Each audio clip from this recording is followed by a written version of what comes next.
So how was it? Harder? Tough? Let's hear it. I'd love to hear your stories. Were you able to see these plans when you were out there? Does this kind of make sense? Now, if you found somebody to help,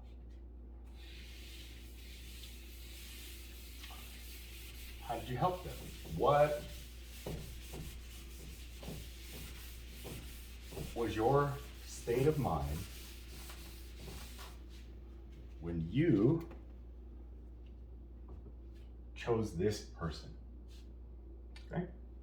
That's what I want to ask you. Who did you help? That's good. Tell me about him. Boy, what? Yeah? Okay.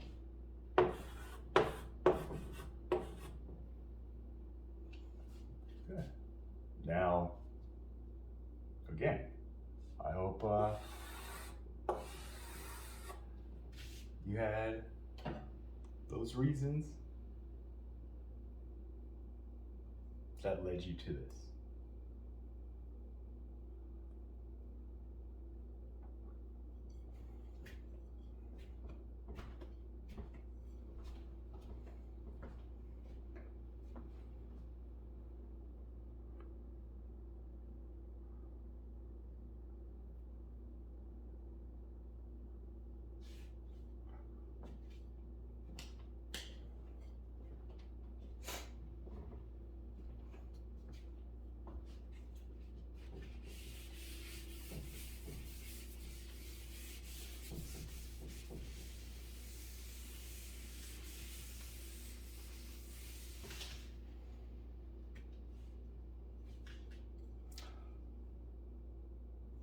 Today, I'm going to kind of assign a little homework assignment, I guess, if we want to call it. I hope it's not work, but just a game that, you can play together as a family, out in the world that we are trying to change, So, I love games. I love playing games with my family. My father was just so great at making a game out of everything. So, in honor of my father, here's my skill of just creating a game. Today is, can you help me? Now, what is help? I think we should go back and talk about that.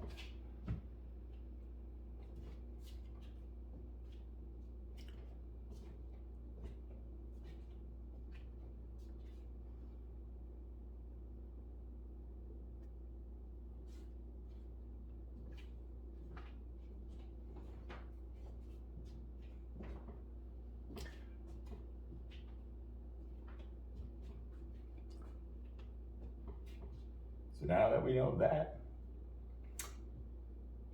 I would like parents, our parent apostrophes. I'll just use pink and blue. This isn't whatever, but just to distinguish the people. And then, all the little children of the light with yellow. Any color, just we're all sons, so we're just all yellow. There's no black and white skin. It's just the color in your heart, and the color in your heart's are yellow. So here's the yellow and then this is just to signify the parents, here with us, because they are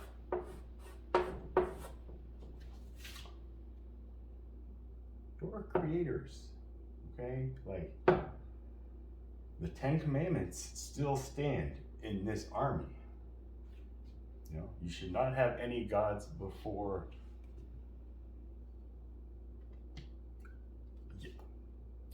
God is love. So you should not have anything before love, essentially, because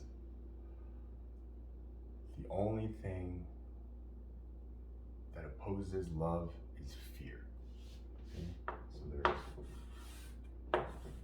a love And then there are those who fear love.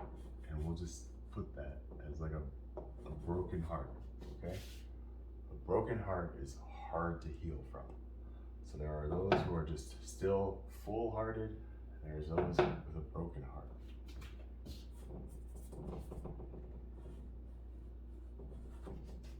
Who don't know that God is still in their heart. They just can't see it because it's broken. So in order for us to show love, we have to think we are mending a broken heart, okay? So that's the image. We're mending a broken heart. We're out to help with our pitcher of water, right? So parents, I hope you have some coins left. I know there's a shortage, but all right, so we have our pitcher of water in the form of money. I would like you guys to just think about what we talked about, you know, these plants, and just collect this pitcher of water, you know, like a swear jar or something like that. I swear I'm gonna use this to help somebody who can be helped, right? That's the mission. So, parents, do whatever you can to make that bucket of water, you know, we'll just call it a cup for now. Because hey, here's the thing. There's this argument about like, you know, is this cup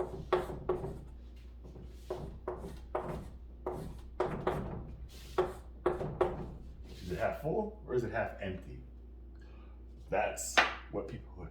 Oh, I look at the cup half full. Oh, okay, so if you're this, then you are an optimist, right? But if you look at it like this, you're a pessimist. Nothing wrong with that. The optimists always tell the pessimists like, yo, look at it like I do. They're like, I can't, it looks like this to me. You know, it's just like, that's a very hard thing. I don't know, the lesson in that. What you should take away is no matter if this cup is half full or half empty, you're not gonna be thirsty. You know, I always question like, hey, if my cup is half full, then I ask myself, do I want to refill? Do I need it to be full, or am I okay with where it's at now?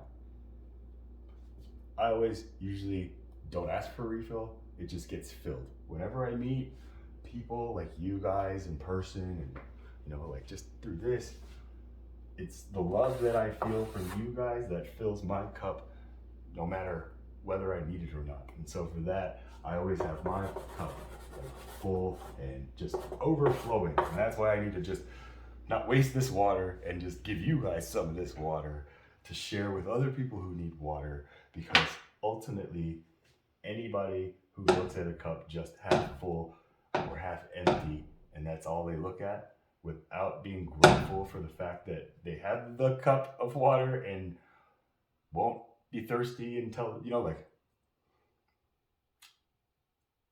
that's being grateful. That's how you find the silver lining in something. It's just, yeah, somebody's telling me this, and then the other person's like, that's not right. It's like, hey, whatever it is, I'm just glad that it's this, and I'm not, you know, like, so just be mindful of that. These are just broad brushstrokes that we're painting right now to redraw the image that we're all chasing after. Okay, that's the mission. So again, let's, you know, take some time, sit down at the dinner table, you know, think about like, okay, so Captain Charles or you know, CC just says, let's make a plan. You know, how are we gonna save all this water? What are we gonna do to make the water? Okay, where's the cup? You know, okay, so you need the pitcher, you know, something. Then you need the water. So okay, find a plan to save up some water. Do you have a set amount, or are you just gonna, you know, fill it up as you guys just kind of have water to spare? whatever it is, take as much time, get that water set. Now, when you get that water and you guys are ready to take your plan in action, again, step 2. Look at the people as you're saving up this water that are around your city on your daily, your daily routine. We see them all the time. There are these people who need money everywhere you go that you'll start seeing now, like regularly. Now, kind of study those people. Just see like, okay, here are some 3 plants. 3 plants. I don't know if we're looking for just 3 plants that we can just see like regularly, okay? Or, if you see them, okay, there's a plant. Do I have the water with me? Okay. But when you just see the plant, don't just think, okay, there's a plant, I'm gonna give them water. No. See the plant. Ask yourself, does this plant look like it's thriving? Is it green? Is it dead? Or is it just, it needs some water? Okay? And then if you decide that, okay, then give it the water. But then I would like you guys to go back home and think like, hey, we did a good thing, but then you gotta, assess yourself. We can't just think, yeah, I did that and now it's good. It's like, okay, now we have to think like, how do we hope that helped that person? So there's always the next step. It's not just over when it's done in the class, in our army. No, there's always a mission. There's always a constant reflection we have to do. So I hope your minds are strong, because we are, playing a game of Minecraft. I heard a lot of parents and children are very addicted or just really enjoy playing a game called Minecraft, which I've been playing the game of life. So I've been too busy to, actually dive into that game. But what I found is just, here's a game, Minecraft, where you have 2 modes of play. You have, creative mode, and then you have survival mode. And I heard creative mode, you just create whatever you want, whatever. There's no goal. You just create whatever you want to create. And then there's survival mode where you just try to survive. So here's one where it has no objective other than to create. And then here's where that gets bored. You're like, I need something to do. Okay, let's survive. But I don't think you can create stuff to survive, or can you? I don't know. I haven't played the game. But then I read a lot of players get bored and done with it because after these, it's just like, that's it. That's all you do. So you jump to the next game, whatever it is, Final Fantasy. But this is just a great analogy for me to use to just like, hey, that's life. Life is either you create new things or you just try to survive any way you can. Yeah, it sounds pretty dull until I figured it out. We can take this. So if we win this army, my promise, my guarantee to you is that once we get these people to join us, we will then be ready to see that magnificent kingdom of heaven. So again, I'm not gonna spoil all the surprises now, but there you go. The Big Bang Theory. Let's see what happens. Let's see what happens if we do this, and then when we regroup and strategize for next week, we'll look and just see what seeds we planted, keep a track, and I promise we will see the fruits of our efforts. Not right away, but I promise we will. So remain strong, remain blessed, remain God's. Love you.